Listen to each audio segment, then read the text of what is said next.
Kata.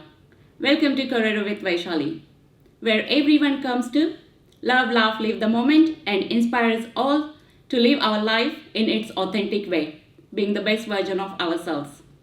So, today we are on Kōrero With Vaishali, elections for the John 2025. And today we have Matthew Beveridge, who is running for Hamilton City Council for the West Ward, for the 2025 local body elections. So let's find about what he's planning to bring for the city, what are his plans, what is that best he can bring to make this beautiful place even more beautiful. Shall we welcome him? Let's welcome Matthew. How are you? Thank you for having me. Oh, thank you. It's my pleasure. So, are you ready for this? Yes, as ready as I'll ever be. Oh, amazing. I love it. Okay, so first thing first, let's start with your introduction. Tell us a little bit more about you, personal life, professional life. So I was born in Auckland, but please don't hold that against me. I've lived in Hamilton with my spouse since Christmas 2018. Mm-hmm. And we live in Dinsdale. We have a multi-generational house, so my father moved in with us 3 years ago after the COVID lockdowns and him being on the other side of the border down in Matararu. We felt it was important to have him be more part of our family. Mm-hmm. We've also got our mutually adopted daughter who lives with us, and then we have 6 campaign support cats. Oh, and wow. Okay. 2 fish and 2 aquatic snails that are also our campaign support pets. How sweet! Okay, I have 2 rabbits and 2 bunnies. We adore them so much. 6 cats. 6 cats. 6 cats, 2 fish, and 2 aquatic snails. Wow. So one of the cats and the fish and snails are our daughters, and the other 5 cats are my spouse and I's cats. Oh, nice. Yeah, we don't hold against you being from Auckland, because we want to know what's that best you would like to bring for the Hamilton, and you're there for it. So, yeah, a little bit more about your professional life as well. So my background my professional background is in communications, and my academic background is in history and political science. So I have a master's in political science, and for that I looked at how Twitter was used as a campaign tool in 2014. And then I'm also in the process of finishing off my PhD, and my area of research is around oversight and accountability. Oh, okay, that's your and how that's enacted politically. So fits very well with the role of council. Oh wow, that's great. Okay, all right. You're doing quite a lot is going around, right? Just I'm a little busy for the next few months, so yeah. Oh, okay, nice. What had inspired you while you're doing PhD, and what had inspired you to get encourage you to stand for the election? So I've been thinking about standing for council for over 10 years, since I was living in the South Waikato, and I feel that I can bring long-term thinking and not try and the problems that we face as a city and local government as an institution faces in New Zealand are the result of decades of previous decisions, and we're not going to solve them in 3 years. It's taken us decades to get to this place. It's going to take us a long time to get out. So I bring some long-term thinking. But in the past, I've always found reasons for it to not be the right time. But I decided this year I'll always be able to use that excuse. I'll always be able to find a reason not to do it. So this year is about making it the right time to do it. And I've now got a family that will support me to help do it, and a spouse that keeps telling me when I raise issues, well, what are you going to do about it? So go, Matt, go this for it. This is me doing something about it. Nice. So you've been planning for a while, and you thought now is the time to do it. If I'm going to do it, stand up and be counted. Oh, nice. That's great, actually. Next question I was going to ask you, what are your plans for next 3 years if you're elected?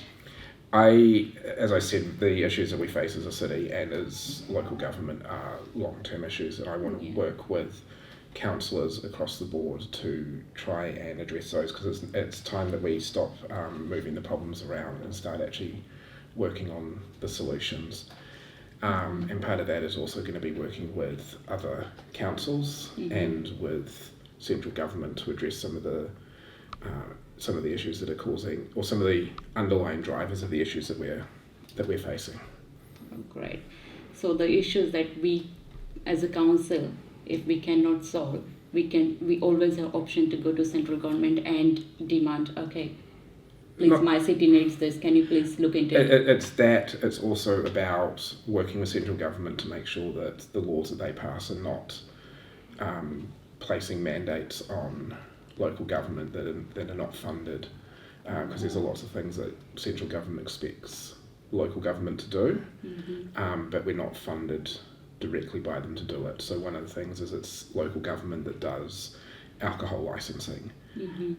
The rules and prices are set by central government,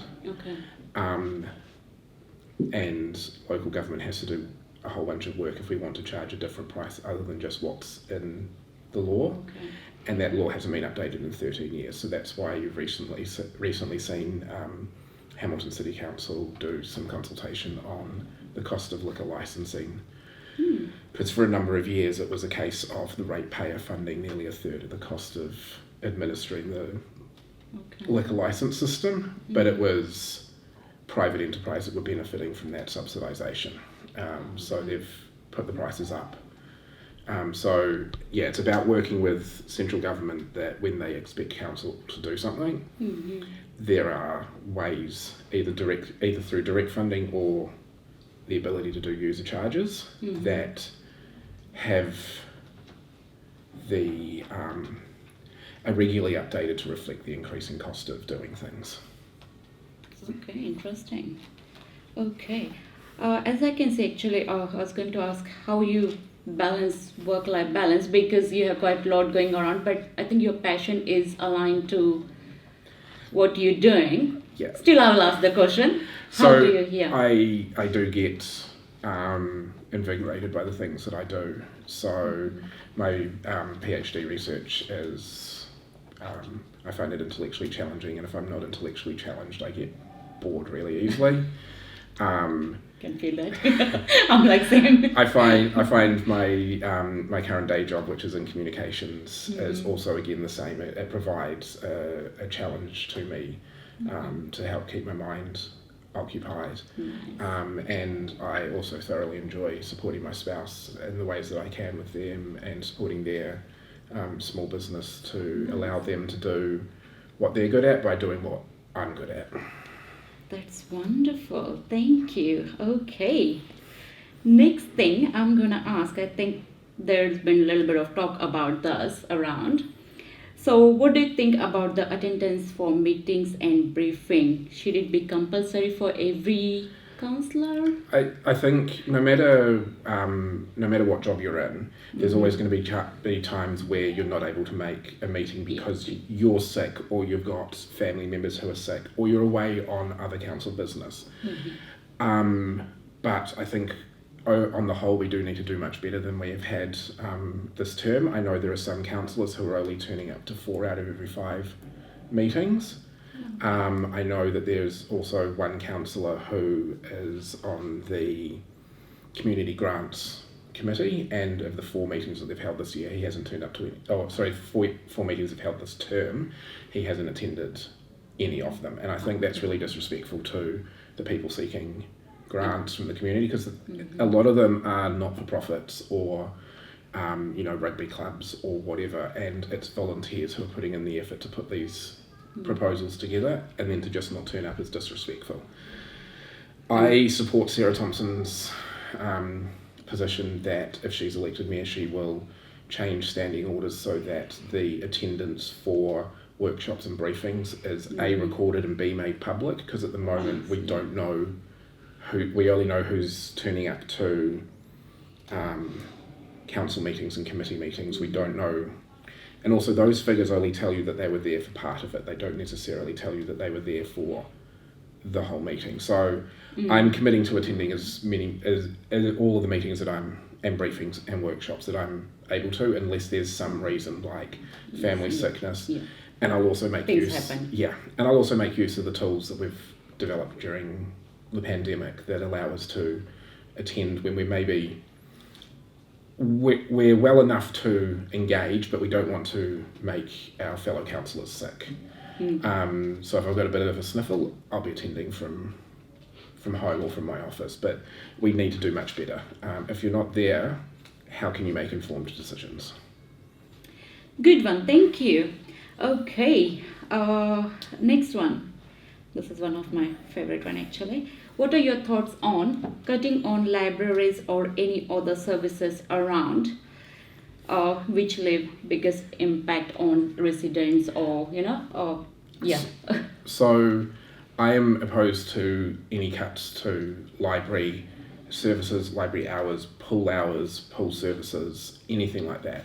The amount of money that we would actually save by cutting those hours is, when spread across the entire rating base, is absolutely minimal, but the impact that it would have on residents, I know that our daughter thoroughly enjoys making use of the libraries, as do a lot of her friends. For a lot of people, it's the only way that they get access to things like emails or the internet for online banking and things like that. I would like to see the hours extended. I saw a post while I was waiting for you to arrive about how people would like to see libraries open till 11 o'clock at night. And making it more kind of like a social place you can go at night instead of going out drinking. Hey, let's all go and hang out at the library for a few hours tonight and get a cool book. Knowledge. And and it's not just about knowledge, it's about escaping the world into a fantasy land, or just the great facilities like the maker space that are here at Rototuna and also in the central city, which are going to offer young people access to skills and equipment that they would never otherwise access. So I'm really supportive of that, and also maintaining the opening hours for things like the pools and all of those public facilities, because No, that's really good one. As I got in kids as well, they love to be at the library, grab themselves as many as books they can, read them, go back. It's a really good place also for kids as well. The library of things, I think they call it, where you can get an electric guitar or a bass guitar, or you can hire a telescope, or you can get sewing machines and sewing machines, like all sorts of cool little things like that, which will give them access to things that they would never otherwise. Yes, it's good for young people or even adults. It's good for them to give opportunity to upskill. Yeah. Which is, okay, great, thank you. All right, another one, favorite one. I think a lot of noise is going around this. Rates. Yeah. So, what do you think? Rates can be decreased, or can it be stopped from increasing? I think anyone who's campaigning on that they will be able to cut rates is being questionable in their honesty. I'm going to be quite blunt about that. The challenges that councils across the country are facing is massively increasing cost of infrastructure. I believe that there was a figure that came out during the Three Waters discussion that in the 3 years leading up to it, that the cost of infrastructure had increased by 30% in 3 years. And also that's like for like infrastructure, whereas central government, going back to the unfunded mandates, central government is demanding higher quality infrastructure as well, so that those costs are compounded. As a homeowner myself, I understand some of the challenges that the increase in rates puts on people. My spouse and I are lucky enough that we're in a position where it isn't as big a challenge as it is for some people. So I don't think we can claim, and it's a bit hard to say at the moment with the way that water services are changing next year, and I haven't seen the exact figures on how much debt is going and how much operational expense is going and when that expense is going. But we do need to stop moving the costs down the road and start actually addressing the issues. And one of those issues that I would like to investigate is how we can make the rating system fairer for people with lower incomes, because at the moment every property is charged a set fee, which I believe this year is somewhere in the region of $700 to $800, which is known as a uniform annual general charge. And so that's charged on every separately used or inhabited portion. So if you've got a house if you've got a property that's got like a granny flat, that can be charged again. But what that does is it loads more of the cost onto people with house values that are lower. And generally people with lower house values are people with lower incomes. And so it means that they end up paying more as a proportion of their property value than people with higher property values. I would like to see whether we can adjust that so that those, so that we make it a fairer rating system. But that's a long-term, definitely a long-term thing. I would like to see the cost that council pays for some projects being brought under control. I don't think it's a council problem. I think it's the fact that we have privatised the provision of infrastructure construction over the last 40 years, and the companies contracting know council has to build this. They have to build a water treatment plant, they have to build crossings, they have to build roads, and they can get away with charging higher prices. I don't know how to address that, but it is something that we should be looking at in the long run. But Hamilton's big enough that it should be able to use its buying power to lower some of these costs. Yes, I mean, we can't be just dependent on rates as a council as well, right? Do you think we need to look for the more resources to bring the revenue to the council so that we can, rather than just being dependent on rates and pressurizing residents? The dependence of councils on rates is a decision significantly driven by central government because of the tools that are available. I am open to the idea of user pays, but in the past we've seen user pays as a way to shift costs from people with higher incomes who quote unquote don't use the resources, having it shifted to people on lower income because they're the ones who are in a position where they have to use those resources. I'm not in favour of using user pays as a way to carry out that shift, but I am in favour of doing, one thing that I do like is how recently the council shifted the cost for swimming pool inspections into a targeted rate, so that if you have a swimming pool, the cost of your inspection is built into your rates over however often you have to have the swimming pool inspected. I think it's every 3 years off the top of my head. So each year you basically pay a third of the cost.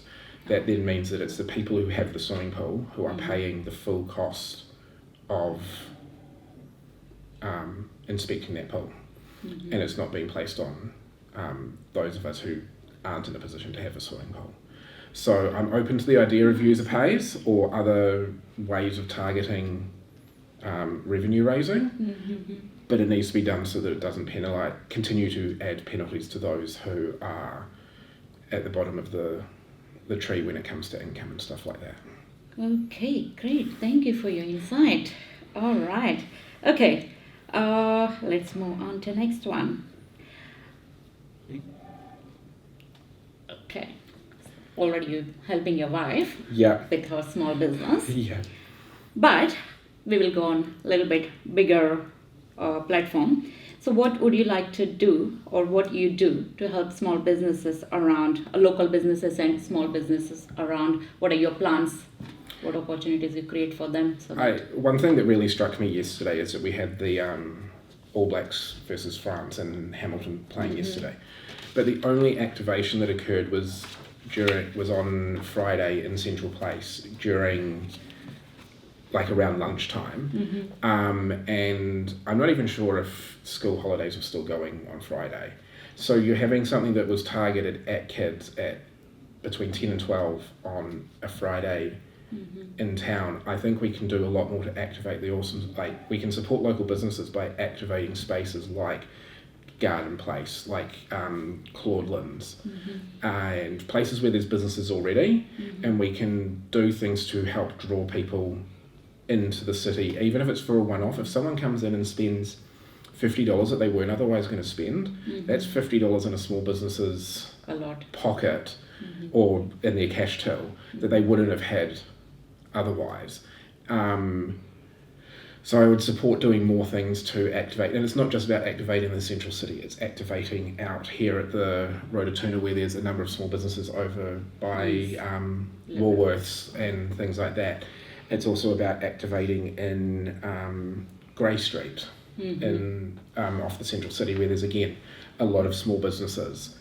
And it's about supporting those things to encourage people to use them so that people go there and spend money. And if you can get people into the habit of going back into the city, they're going to go back even when there isn't something on. Yes, that's true. Again, we've got the awesome Central Library. We could do so much there with encouraging people to attend the Central Library and spend Saying money. that, yeah, that's true. You creating events and all in the Central Library. I even noticed that there are more in that area rather than any other libraries. But the fact is, what about the parking? There is not much parking. People are afraid of, if I go there, I would like to go for this event. But I'm afraid if I will be making it for the parking, that if I will find the parking. What are your thoughts on that? Sorry. Parking is an issue, and it's not just an issue because we don't have enough, it's also an issue because we don't have alternatives. Yes. I saw a friend posted on one of my posts the other day with a great quote that if you build a city solely for drivers, you do a disservice to everyone, including drivers. If you build a city for multiple different types of transport, you do a service for everybody. Because if you offer people the option of walking or cycling or busing into the central city, it's not going to work for everybody. We all have friends who have mobility issues or have to be able to leave at a moment's notice because they've got an elderly family member at home who might need help. If we can build a city that allows it to work so that I can catch the bus into the central city, that then means that there's one less parking space that I need to use. Yes, yeah. And so that's then available for other people. So part of the issue of addressing parking isn't necessarily making more parking, it's making better alternatives for the people who don't necessarily want to use a car.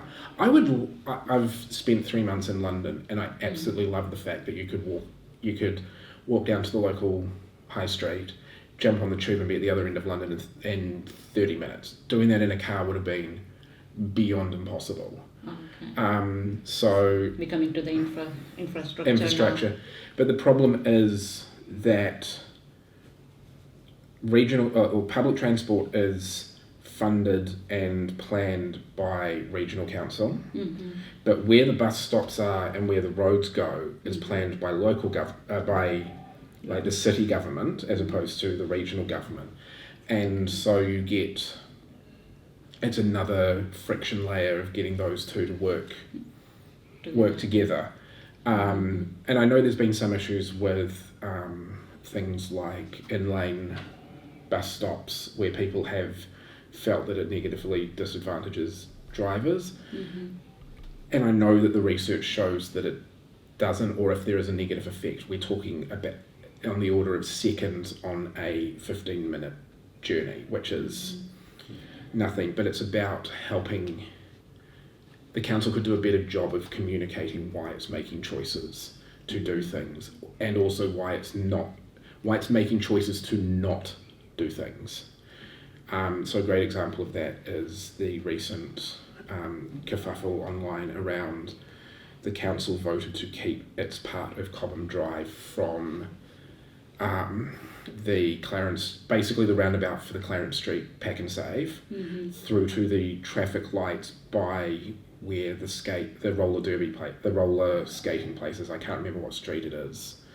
That little bit, they voted to keep it at 60 when it had been 80 before, and a number of people were up in arms about it.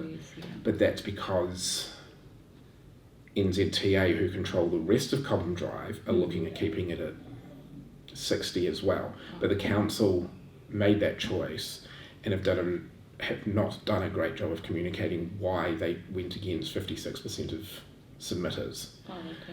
I only know that because I scrolled through a number of council reports, some council minutes, watched some video of the meeting, and talked to a councillor.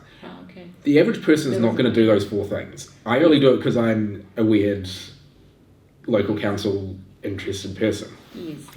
But if the council could do a better job of communicating why it made that choice, and it's not just why it makes a choice, it's why it doesn't make a different choice, that it could do a better job of more. Yeah, and so I would strongly support, as a councillor, doing what we can to enable the operational team in communications to communicate those decisions. And I'd also try and do that as a councillor, going, hey, this is why I voted this way.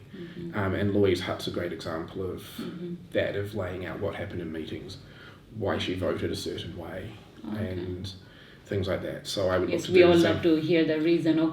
It's like, we say that for kids, if you give them reason for something not to do this, don't just say don't do this, give reason, they understand it more. Something like that. Maybe everyone loves to hear the reason. And and a lot of organisations are really good at selling why they did something, but sometimes what's more important is why you didn't do something, or why you didn't do X. Alright, so already as we dive into local transportation, I would like to ask, how do you see transportation for Hamilton for next 5 years? Are there any right strategies, or what do you think of conjunction between, during peak time? So, as someone who regularly has to travel across the city at the tail end of peak hour when I'm coming back from work, I do see some of the issues of congestion that we have. As I've said before, if we can build a city that works for everyone, it benefits even drivers. So if we can build a system that allows people to not have to drive, it's going to be a lot more beneficial for everybody. I recently saw a great reel on Instagram, which I shared on my own account, of a guy who's looked into the transport numbers in Wellington, comparing the usage of transport Wellington region wide in, I think it was 23-24, the ridership figures for that, compared with the ridership figures for the trams in Wellington City only in the 1940s. And the difference was really quite stark. So in 23-24, the entire ridership figures for the city, for the whole region of Wellington, was somewhere in the region of, I think it was 36 million riders in a year, or trips in a year. And back in the 1940s, just on the trams, it was over 66 million trips in a year. So, and that was because the network was well established, the network was broad, and covered the areas it needed to, and it was regular. So we've done good public transport in New Zealand before. We can do it again. Part of the issue is you need to build it for people to use it. If you build it and expect people to use it to then grow it, it's not going to work. So I'm supportive of big and bold to get a network that will work for people, to actually encourage them to use it. I have heard some discussion that there may be work being done to bring the planning of Hamilton City Transport into the City Council as opposed to the Regional Council, depending on how that would impact overall rates, both city and regional rates. I would be open to looking at and supporting that going forward. But just because we spend money on buses and other forms of public transport doesn't mean that we're neglecting cars. It means that we're making it we've got limited space for vehicles. Yes. Let's make the best use we can of it, and cars are not necessarily the best use for everybody. Okay, great. Thank you. Thanks for insight on that. All right, we're gonna do the audience questions. I think I have one more questions, but I think it's covered in audience questions 8. I will still ask you, and we can go back to the audience questions, and that will it will be answered here as well. So, how do you address homelessness around Hamilton City, and what supports are there, or what kind of support would you like to provide? Is it? I would like to see council continue to do what they're doing, which is being a facilitator for connection between local organisations and central government to support addressing some of the issues around homelessness. I also firmly believe and understand that the issue of homelessness there's 2 parts to it. There's addressing the perceived public safety issue, and there's also addressing the actual drivers of how people end up homeless. I don't support the position that some councillors and candidates are taking, which is we should just move them on, because all that does is move them from the central city to Dinsdale or Grey Street or wherever. It doesn't actually address the issue. Solve the problem. It doesn't solve the problem. Local government is not the best agency for addressing that problem. It is things being driven by decisions at central government, but local government can play a role in advocating for better support, and we can also do things like providing funding to night shelters and soup kitchens and things like that to help address some of those issues. Nice. But everybody in the city, whether they live in one of the most expensive houses in the city or whether they live on the streets because of whatever's put them there, they all deserve to be treated with respect and dignity as humans. Yes. And that would be what would drive any policy choices that I was involved in, would be how is this going to affect and it's not just around homelessness, it's around anything. How is this going to affect those that are most marginalised in our community, or most neglected, or most unthought about, and that would be what would drive my policy decisions in any area. Nice. It's everyone's right to get those basics. It's everyone's right to get those basics, and we need to stop moving problems on and start actually addressing some of these issues and what's driving those issues. And local government may not be the best agency, but we do have the power, or local government does have the power to put things on the table that wouldn't otherwise be talked about. Okay, so we can help people in need and be there for them. Yeah. Nice, that's great. Let's move on to maybe audience questions. Yeah. Perfect. All right, what we got? We had, what challenges do you think the town is facing? So, someone has said, Jonathan, homeless and mental health. What are your thoughts on this? Homelessness and mental Already health. we spoke about We've already it, spoken about them, but as many of us know, they are intrinsically linked. A lot of people who are homeless do have mental health or trauma backgrounds and seek to use drugs to address it or alcohol, because they don't have access to proper mental health care. My spouse works in mental health as a counsellor, so I do understand some of these issues, and a lot of them are multifaceted, and in some cases multifaceted and multi-generationally multifaceted challenges. So someone was brought up by parents who had drug use. That then means that they are brought up and then they end up reliant on drugs, and it's not like funding mental health is not the solution. Council's job. We don't directly fund mental health. It's a central government issue, but we can highlight the impacts of central government decisions.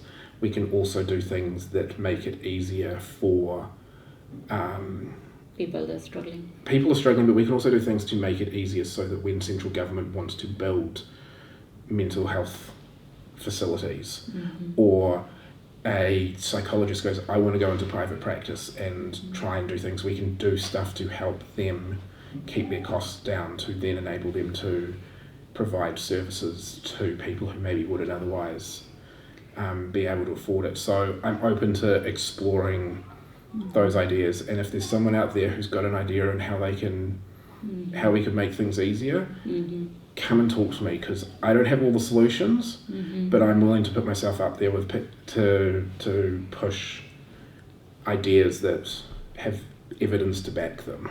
Oh, nice. Okay, that's great. Thank you. Hope, Jonathan, you got your answer there. All right. So next one. What are your thoughts about healthcare in Hamilton? So we are in need of another hospital, as Waikato Hospital covers a large population. Its resources are stretched for the many that need them. So this is Robin. She's asking, do you think we need another hospital in Waikato? I'm not sure if we need another hospital in Hamilton. Again, that is a central government decision, not a local one. What I do know that we need more of is we need more primary healthcare, so GPs and places where people can go and see a registered nurse or a nurse practitioner for basic healthcare, like, hey, I have this weird rash and I don't want it to get worse. So I would be open to, again, as I said, with the mental health stuff, if there's people who have an idea of what council could do to support people opening up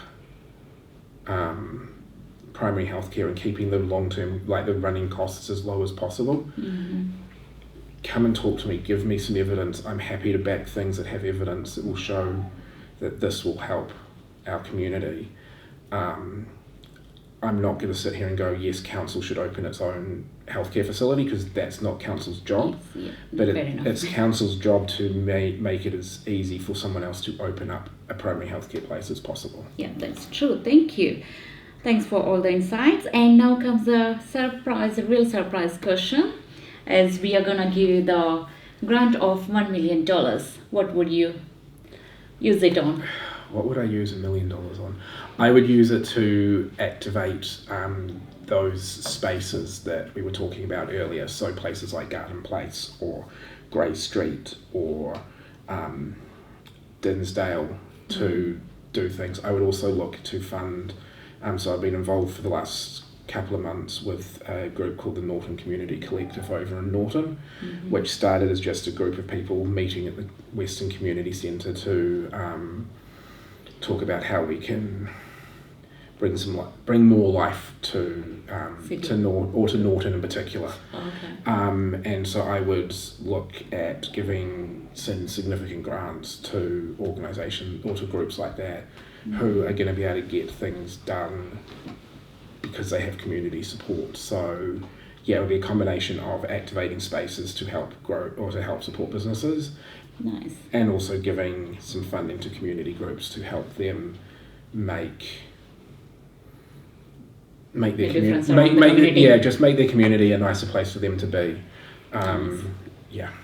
Okay, that's great. Thank you. Do you think we should give another opportunity for you? Another 1 million? I'm not going to say another million that I could it's never enough, spend. Right? We can always bring the best. It's never enough, but this is what we get from pooling our resources as a community through council, is that we can allow groups to build what helps them to connect and flourish across the city. And it's not just about connecting across the city, it's about connecting within communities. Like, you always hear the thing about people don't know who their neighbours are these days. True, yep. And if we could help people get sort of that connection back, the city would be a much nicer city it would be a city worth living in. Oh, that's lovely. Thank you so much. All right. So as already we given him money, already we given him grant. So do you have anything to tell our audience, any message for them? Yeah, it's time that we stopped moving problems on. Like, people wanting to move on the homeless, or wanting to kick the infrastructure can down the road, or cut services. And it's time that we actually stop moving those problems and start dealing with them, because we don't want to leave our children and our grandchildren with an infrastructure deficit like our generation's been left with. And this is why it's really important also for young voters to get out, because the under 30 age group is one of the most underrepresented age groups in local government. And if you get out, you can make the change. You saw in Mamdani's victory in the Democratic primary in New York, and that was driven significantly by youth voters, so you can make a difference. So get out there, vote. It's not that hard. And if you want to find out more about me, or if you've got a great idea that you think I could support, hit me up on my website, which is vote.matthewbeveridge.co.nz, or search me up on Facebook or Instagram, and let's talk and let's make the city a city worth living in. Perfect. Thank you. All right. Thank you, everyone. Thanks for listening to us. Now you know what Matthew Beveridge wants to bring to the city. And check it out. And please, please, please, vote. Doesn't matter whom you vote, but vote. Thank you.